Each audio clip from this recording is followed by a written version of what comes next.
Jemaat miliknya Tuhan, jemaat yang dikasihinya. Ibadah raya pagi hari ini kita lakukan dengan pengakuan pertolongan kita datang dari Tuhan, pencipta langit dan bumi serta segala isinya. Tuhan yang setia, Dia tidak pernah meninggalkan perbuatan tangannya. Turunlah atas kita sekalian kasih karunia dan damai sejahtera dari Allah Bapa, Anak dan Roh Kudus di dalam ibadah raya pagi hari ini.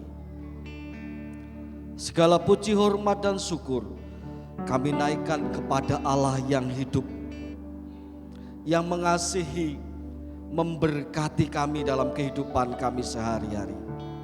Hari ini kami beribadah kepadamu dengan hati yang penuh ucapan syukur. Sebab dalam segala perkara Engkau Tuhan yang menunjukkan kepedulian dan kebaikan. Engkau Allah yang kasih setianya tak pernah berkurang kami alami dalam kehidupan ini. Engkau Allah yang layak dan pantas. Hari ini kami puji-puji dan kami agungkan. Kami sembah, kami tinggikan Engkau di dalam ibadah raya pagi hari ini. Berkatilah kami dengan seluruh jemaat-Mu ya Tuhan. Berkatilah, dan tiada seorang pun yang tidak diberkati oleh Tuhan. Semua jemaat diberkati oleh Tuhan. Di dalam nama Tuhan Yesus kami berdoa. Amin. Selamat beribadah, Tuhan Yesus memberkati kita semua.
katakan dengan sungguh-sungguh.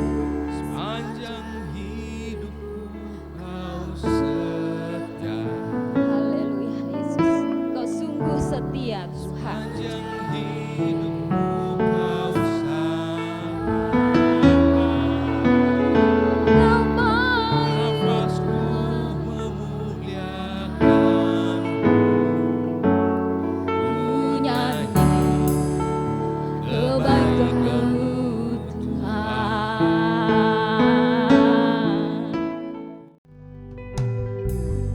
Bukan dengan kekuatan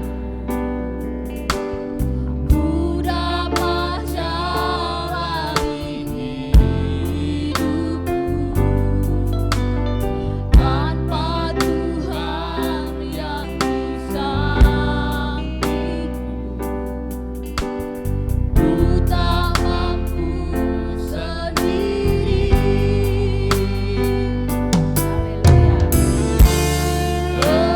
Engkaulah Tuhanku yang menopangku, pandang wajah-Mu dan pertolongan datang dari-Mu. Pedanglah tanganku, jangan lepaskan. Kaulah harapan dalam pandang wajah-Mu dan pertolongan datang dari-Mu.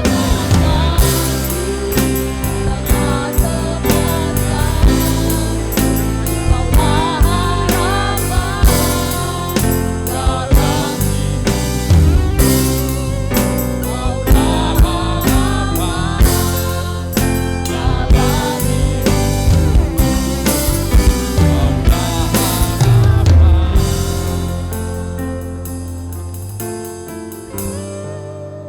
Kaulah harapan dalam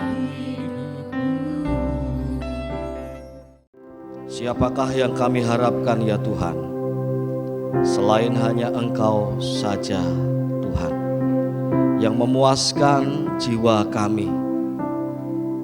Engkau adalah kekasih kami, kekasih jiwa kami. Dan hanya dekat dengan Engkau kami mendapatkan ketenangan dan sukacita yang sejati.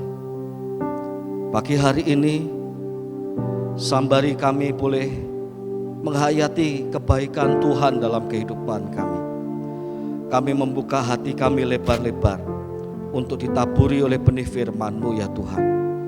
Kami rindu firman-Mu itu bertumbuh dan berbuah, dan kami boleh menyaksikan oleh firman-Mu dan karya Roh Kudus, kami menjadi pribadi yang tidak selalu sama, menjadi pribadi yang berbeda, bukan bertambah tidak baik, tetapi semakin menjadi pribadi yang baik, yang berkenan kepada Tuhan. Mari berfirmanlah Tuhan, kami mau mendengarkannya. Allah Roh Kudus, bimbinglah dan pimpinlah kami. Di dalam nama Tuhan Yesus kami berdoa. Amin. Silakan duduk jemaat yang dikasihi oleh Tuhan. Puji nama Tuhan, jemaat yang terkasih di dalam Tuhan. Shalom.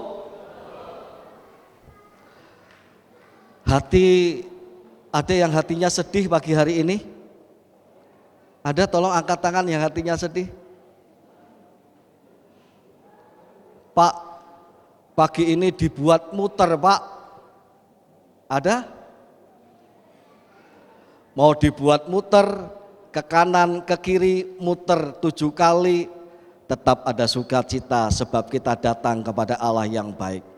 Semakin jalannya sulit, semakin kita bersukacita sebab kita membuktikan cinta kita kepada Tuhan. Amin. Nah, Sama seperti seorang kekasih yang ketika mau apel kepada pacarnya malam minggu, ketika hujan bukannya sedih, hujan, kebetulan nih aku mau menunjukkan kepada kekasihku bahwa cintaku bukan abal-abal. Haleluya. Ya. Datang, oh hujan kok datang. Bagaimana tidak datang? Aku cinta sama kamu. Wow, hati kekasihnya berbunga-bunga karena sungguh dibuktikan cintanya, bukan sekedar keadaan baik-baik saja. Jemaat yang dikasihi oleh Tuhan, hari ini kita akan bersama-sama merenungkan firman Tuhan dengan tema Satu Tuhan, Satu Harapan. Saya mengajak jemaat membuka Alkitab di dalam surat Efesus, pasal yang pertama, ayat yang ke-7 sampai ayat yang ke-11 saja. Surat Efesus pasal pertama, ayat 7 sampai ayat yang ke-11, demikian firman Tuhan. Sebab di dalam Dia kita beroleh penebusan melalui darahnya, yaitu pengampunan atas pelanggaran menurut kekayaan anugerahnya, yang dilimpahkannya kepada kita dalam segala hikmat dan pengertian. Sebab Ia telah menyatakan rahasia kehendaknya kepada kita sesuai dengan rencana kerelaannya, yaitu rencana kerelaan yang dari semula telah ditetapkannya di dalam Kristus sebagai persiapan kegenapan waktu untuk mempersatukan di dalam Kristus sebagai kepala segala sesuatu, baik yang di surga maupun yang di bumi. Di dalam Dialah kami diberi warisan, kita yang dari semula sudah dipilihnya sesuai dengan maksud Allah yang mengerjakan segala sesuatu menurut keputusan kehendaknya. Kita sambung Efesus pasal 4 ayat yang ketiga sampai ayat yang ke-13.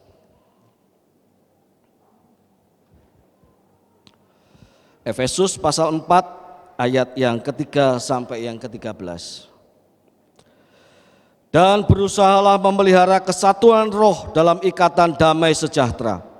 Satu tubuh, satu roh, sebagaimana kamu telah dipanggil kepada satu pengharapan yang terkandung dalam panggilanmu. Satu Tuhan, satu iman, satu baptisan.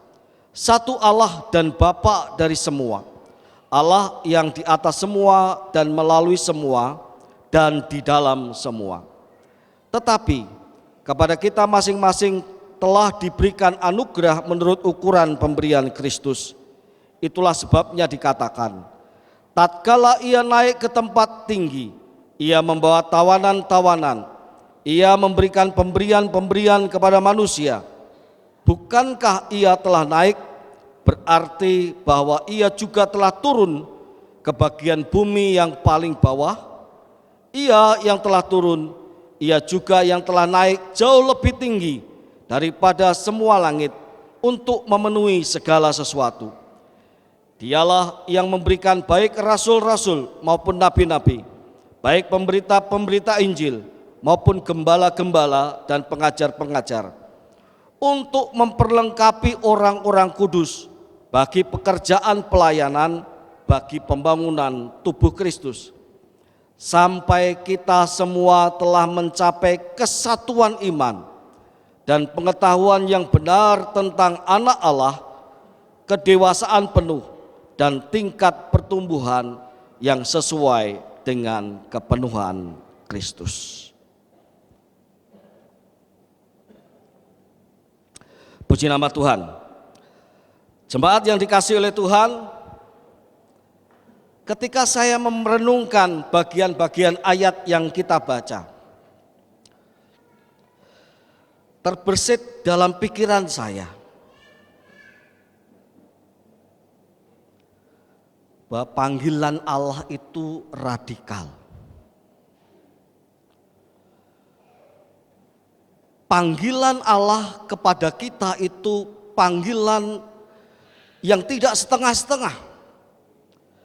Ia panggilan yang utuh. Ia panggilan yang radikal. Kenapa demikian? Bagaimana tidak disebut radikal? Jika tak pernah terbayangkan di dalam benak pikiran kita bahwa Allah rela mengutus anaknya yang tunggal untuk datang ke dunia, lalu mengorbankan dirinya, dan oleh darahnya itu setiap orang yang percaya kepadanya menikmati pengampunan dosa dan mengalami pemulihan hubungan dengan Allah. Bukankah kasih Allah itu tidak setengah-setengah? Bukankah ini membuktikan bahwa kasih Allah itu radikal di dalam kehidupan kita, orang-orang yang percaya? Dan kasih Allah yang radikal itu tidak pantas kita jawab dengan setengah-setengah. Dan kasih Allah yang sungguh-sungguh itu tidaklah tepat kalau kita jawab dengan keraguan-raguan. Kasih Allah yang memanggil kita itu kasih radikal yang mesti kita jawab secara radikal juga.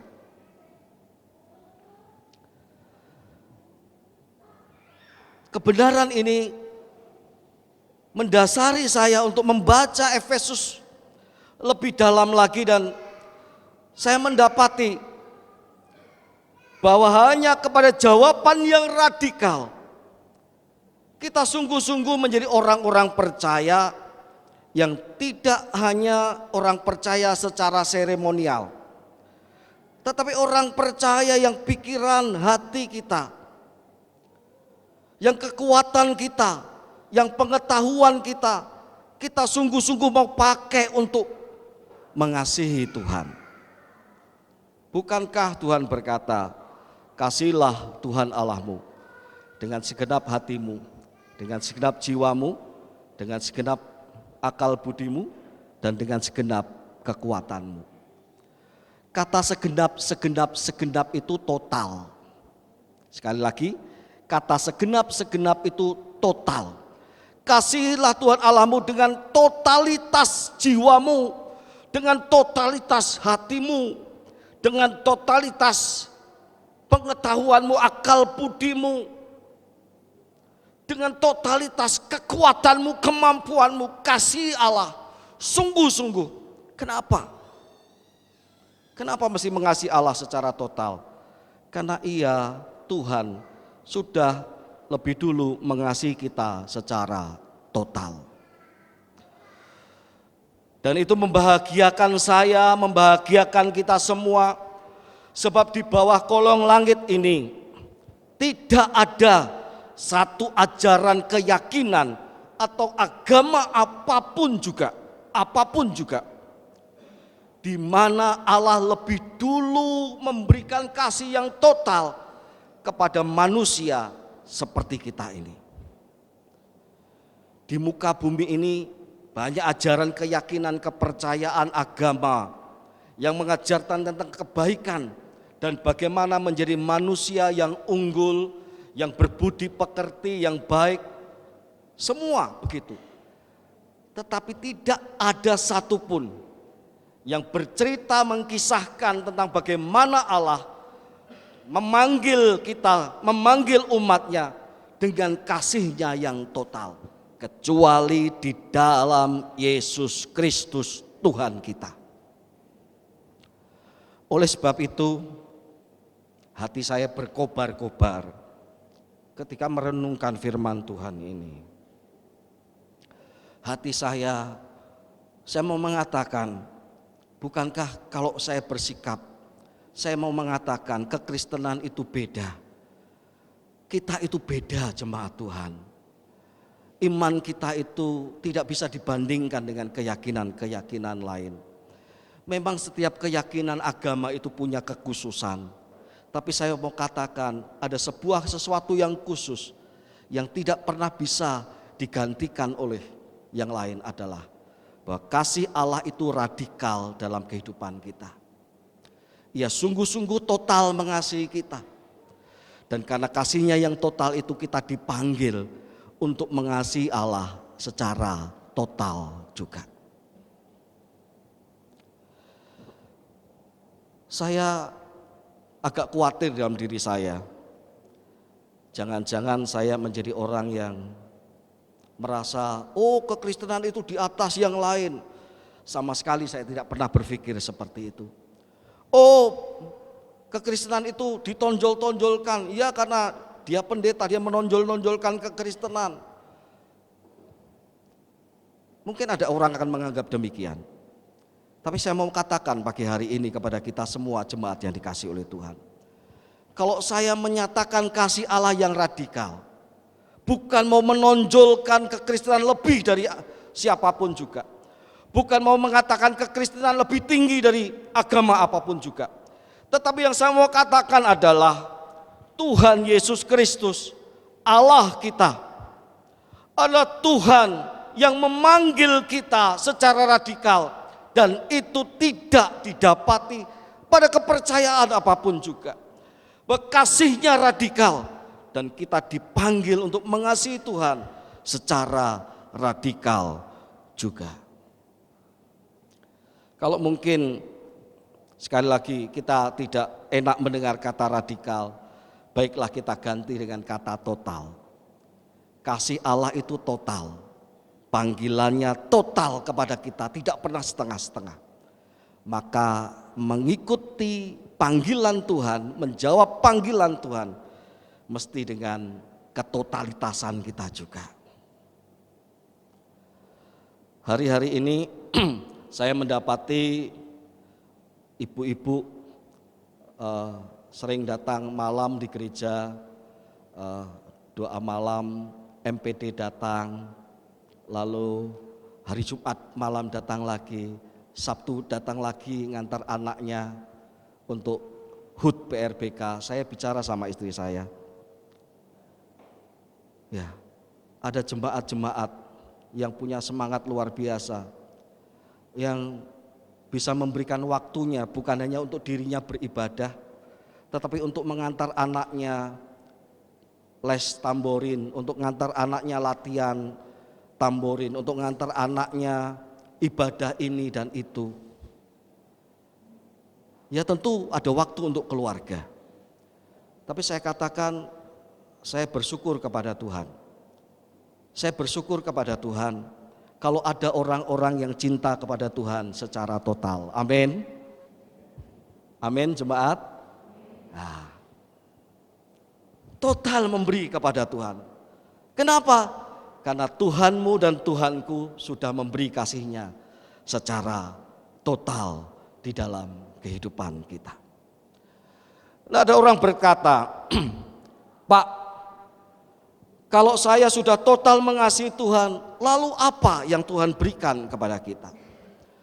Tuhan tidak pernah menjanjikan sesuatu yang khusus kepada orang per orang, atau hanya kepada nabi-nabi saja, atau kepada rasul-rasul saja, tetapi Tuhan membawa janjinya kepada seluruh orang-orang yang percaya, yang menanggapi panggilannya secara total, yaitu adanya pengharapan bersama.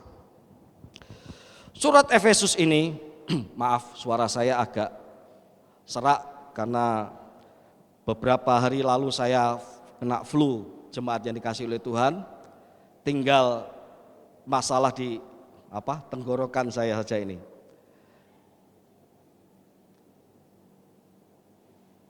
Pengharapan saya yang diberikan kepada saya dan kepada Bapak Ibu adalah pengharapan yang sama, yang tidak berbeda. Surat Efesus mencantumkan dua macam pengharapan yang tidak didapati dalam surat-surat Rasul Paulus yang lain. Biasanya surat-surat Rasul Paulus itu mencantumkan pengharapan tentang parousia, kedatangan Tuhan yang kedua kali, tanpa diikuti dengan pengharapan di dunia ini. Tetapi kepada jemaat di Efesus, Rasul Paulus mencantumkan dua macam pengharapan itu secara lengkap. Pengharapan yang pertama yang akan kita lihat adalah di dalam Efesus pasal 4 ayat yang ke-13. Sampai kita semua telah mencapai kesatuan iman dan pengetahuan yang benar tentang anak Allah, kedewasaan penuh dan tingkat pertumbuhan yang sesuai dengan kepenuhan Kristus. Jemaat yang dikasihi oleh Tuhan, Tuhan memanggil kita dengan sebuah pengharapan, kamu aku panggil, aku janjikan pertumbuhan rohani. Kamu tidak akan menjadi orang yang sama sejak pertama kali dipanggil. Kamu akan bertumbuh, imanmu bertumbuh, pengenalanmu akan Allah bertumbuh sampai mencapai kepenuhan Kristus. Kalau pemerintah kita itu coba mengatasi, salah satu mengatasi kenapa ya Indonesia ini kalau sepak bola ya tingkatnya hanya sampai di Asia Tenggara. Oh, staminanya kurang dibandingkan orang-orang Eropa, orang-orang Jepang, Korea Selatan, posturnya juga pendek-pendek. Padahal kan dulu namanya orang Jepang itu kan posturnya lebih pendek dari orang-orang kebanyakan. Tapi sekarang tidak demikian. Maka salah satu yang dipentingkan adalah perbaikan gizi. Kemarin Wakil Menteri Profesor Dr. Christie ya, yang profesor di salah satu universitas di China itu, yang dipanggil Prabowo untuk menjadi wakil menteri berkata, belajar mesti dimulai dari gizi yang baik. Ini baru saya dengar gitu ya. Bagaimana anak kita paksa untuk belajar kalau tidak diberi gizi yang baik? Belajar harus dimulai dari gizi yang baik, supaya anak-anak siap untuk dilatih otaknya belajar. Maka pemerintah coba mengatasi stunting. Apa itu stunting? Anak yang pertumbuhan fisiknya tidak sesuai dengan usianya. Usia 6 tahun ya segitu, usia 12 tahun juga segitu. Itu namanya stunting. Kata orang Jawa tidak molor-molor gitu ya. Ya. Tidak bisa naik tinggi. Mungkin saya ini produk stunting juga ya. Tingginya segini-gini aja ini ya. 160, 165 gitu ya. Ya dulu mungkin dikasihnya makan nasi, kecap, telur gitu aja ya. Pemerintah berusaha itu sebab apa? Rupanya ada kesadaran gizi yang baik membuat otak juga bisa berjalan dengan baik, berfungsi dengan baik, stamina tubuh juga berfungsi dengan baik, maksimal, tinggi tubuh juga baik, dan itu menunjang baik dalam pembelajaran akademik maupun juga olahraga.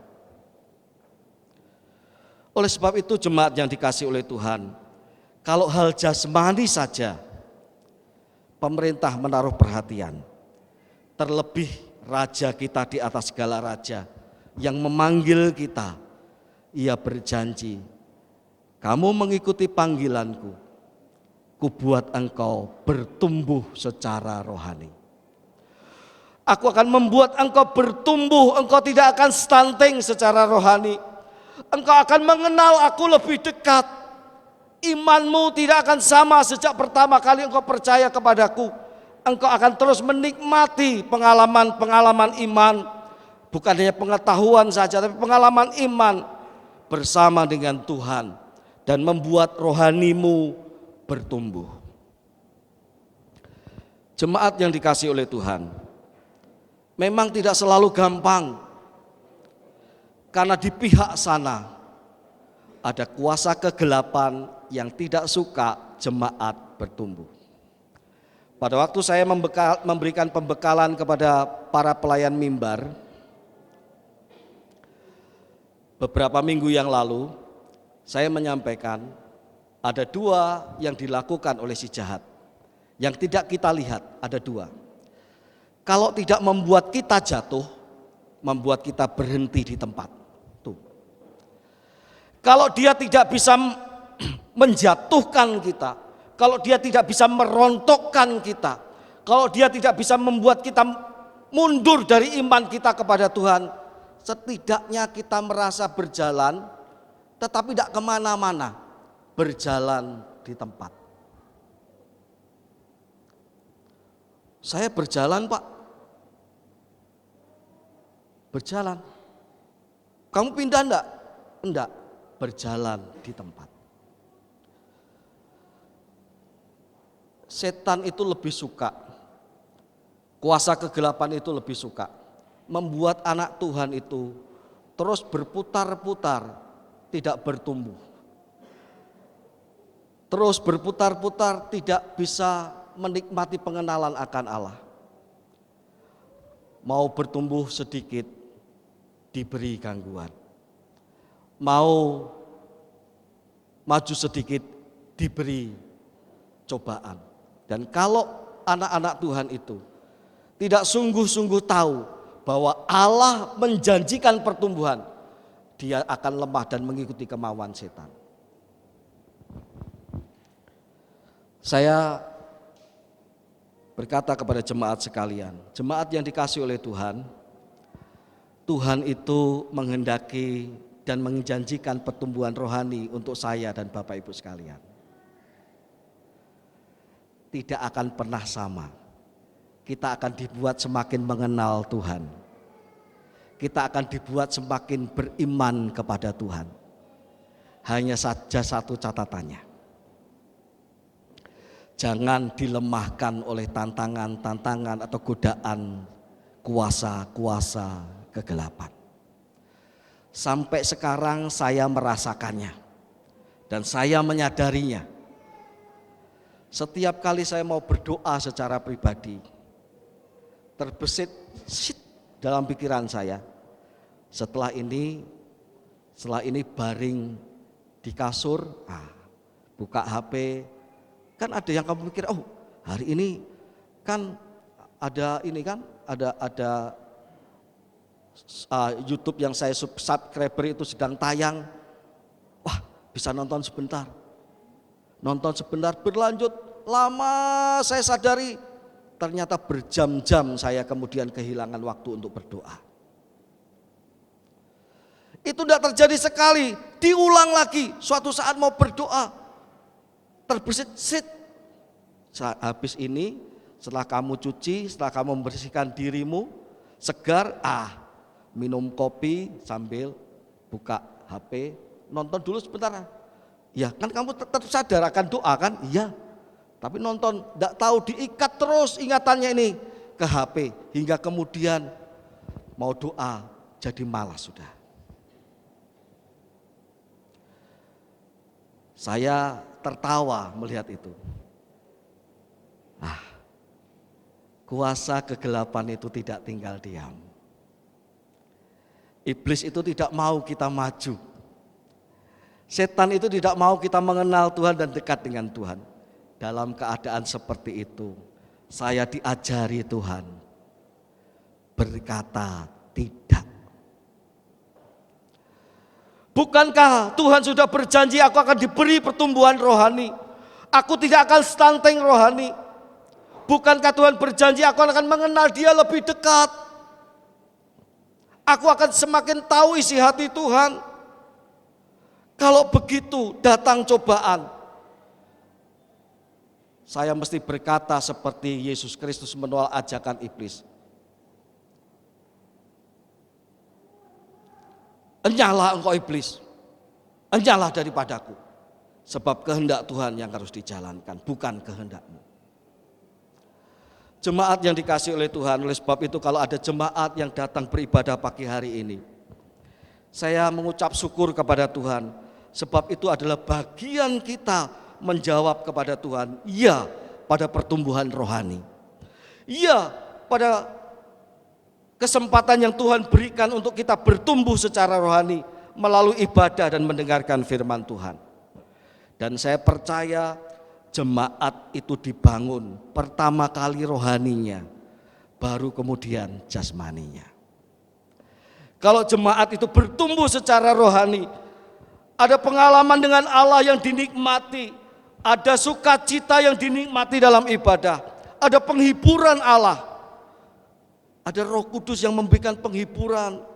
Kalau saya datang ke gereja itu Pak, aduh rasanya tenang, pujian dinaikkan, hati saya merasa tenang dan damai. Ada desolasi yang dikerjakan oleh Roh Kudus, ada penghiburan rohani, ada perubahan, ada pembaharuan, ada pemulihan.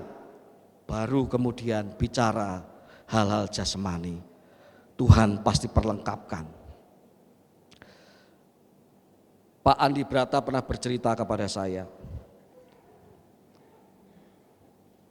Pak Denny, segala macam kebutuhan yang bersifat jasmani itu bukan masalah kalau jemaat dilawat oleh Tuhan. Saya ingat kata-kata Pak Andi Brata itu. Kalau jemaat dilawat oleh Tuhan, jemaat bertumbuh secara rohani, hal-hal jasmani kebutuhan gereja itu bukan masalah, Pak. Sebab Tuhan pasti memberikan berkat kepada jemaat untuk dipakai oleh jemaat menyokong pekerjaan-pekerjaan Tuhan lebih luar biasa lagi. Dan hari ini saya bersyukur bersama dengan Bapak Ibu Jemaat Gereja Isa Masih Pontianak, bahwa saya mendapati saya bersama dengan Bapak Ibu sedang ada di dalam track yang benar. Kita sedang bersama-sama bertumbuh mengenal Tuhan lebih dekat lagi, menikmati pengalaman-pengalaman dengan Tuhan lebih dekat lagi. Amin. Kedua, yang terakhir adalah sebagaimana yang disebutkan pada pasal yang pertama ayat yang ke-11. Di dalam Dia kami diberi warisan, kita yang dari semula sudah dipilihnya sesuai dengan maksud Allah, yang mengerjakan segala sesuatu menurut keputusan kehendaknya. Di dalam Dia kita diberi warisan. Pengharapan kedua yang diberikan kepada saya dan kepada Bapak Ibu adalah kita ini pewaris-pewaris kerajaan surga. Kita ini ahli waris kerajaan surga. Dan itu ya dan amin. Pengharapan itu ada di dalam diriku dan ada di dalam diri Bapak Ibu. Mungkin kita anggap biasa-biasa pengharapan ini. Biasa. Orang Kristen, kita orang Kristen diberi jaminan. Itu juga tetangga sebelah, orang sebelah, agama lain juga pengharapan yang sama. Mereka juga katanya akan masuk surga. Saya hanya mau nyampaikan kepada Bapak Ibu sekalian, bahwa pengharapan warisan yang diberikan oleh Tuhan yang radikal kasihnya kepada kita itu bukanlah pengharapan yang asal cuap-cuap, asal janji, tetapi pengharapan yang sungguh-sungguh, bahwa ketika kita percaya kepada Tuhan, beriman kepada Yesus, kita menikmati pengampunan dosa, dan saat itu kita diberi kasih karunia, keselamatan dalam kerajaan surga. Saya ingin sampaikan sebuah penglihatan seorang hamba Tuhan baru-baru ini. Ada seorang hamba Tuhan yang mendapatkan penglihatan dari Tuhan. Suatu malam ketika ia berjalan di gereja tempat ia melayani, sebuah malam gelap, Gereja tempat ia melayani juga tidak diterangi oleh lampu yang terang.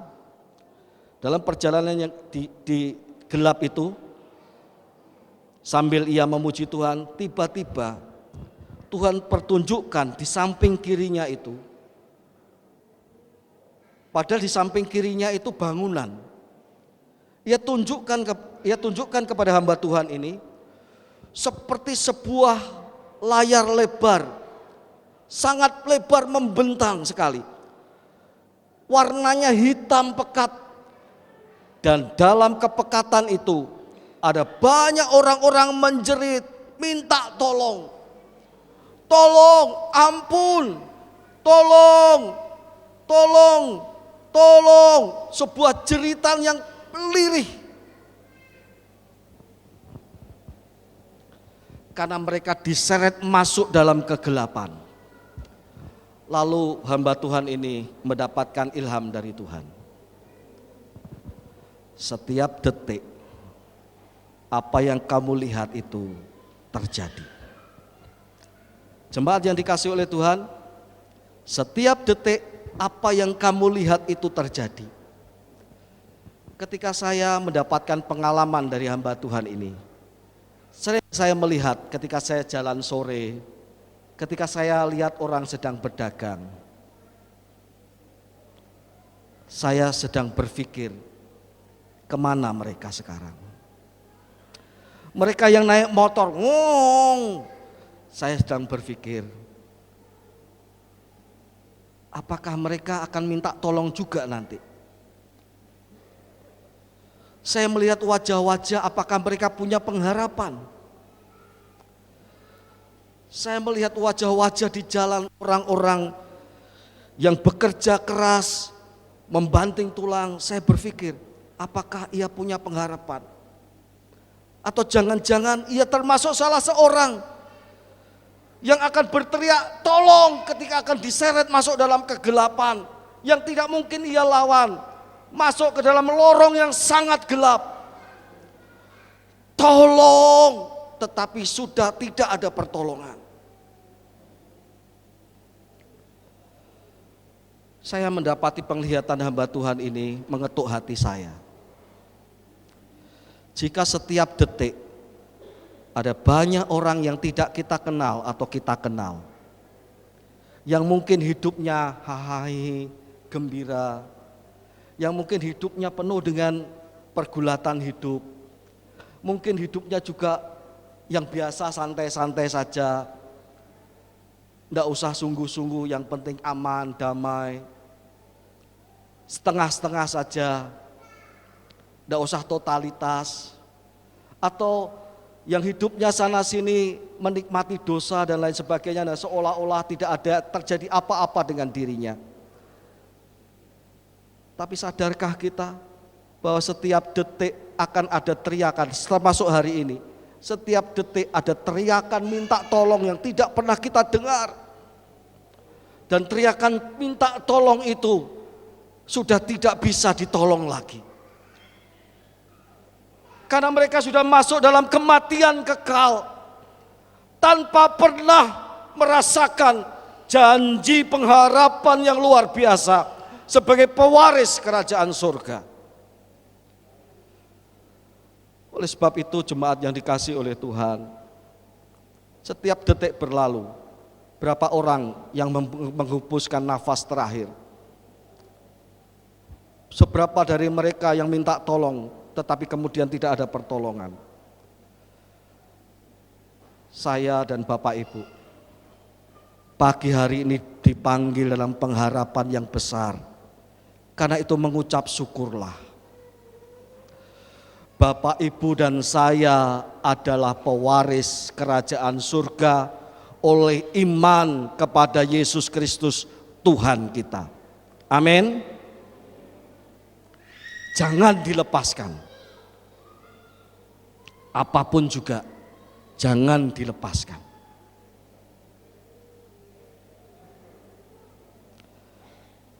Karena suatu saat ketika tidak ada yang bisa menolong, iman itulah yang akan menyelamatkan engkau dan saya masuk dalam perhentian sejati bersama-sama dengan Juru Selamat kita. Pagi hari ini, dua pengharapan itu. Pengharapan akan kedewasaan rohani. Tidak pernah menjadi orang yang stunting secara rohani. Dan yang terakhir, pengharapan kehidupan kekal sebagai pewaris kerajaan surga adalah pengharapan Bapak, Ibu, dan saya. Selama kita di dunia, mari kita bertumbuh secara rohani. Jangan lupakan waktu-waktu ibadah. Beri setiap ada kesempatan melayani, layanilah. Tetapi jangan sampai melupakan keluarga ya. Nah, itu pesan saya ya. Jangan sampai melupakan keluarga. Setiap ada kesempatan layanilah. Apa yang bisa kita lakukan untuk pekerjaan Tuhan kita lakukan. Mari hadir dalam pujian penyembahan setiap hari Kamis malam. Kita menyembah dan mengenal Tuhan lebih dekat, mengalami penghiburan rohani dari Tuhan. Menikmati hadirat Allah. Mari kita sokong pekerjaan Tuhan. Sebab saya percaya Tuhan yang meminta kita mengasihi Dia secara total adalah Tuhan yang sudah memberikan apa yang perlu untuk kita mengasihi Dia secara total. Tuhan yang meminta kita untuk memberkati. Saya percaya Tuhan yang sudah memperlengkapi kita dengan berkat-berkatnya yang berkelimpahan. Tuhan Yesus memberkati kita semua.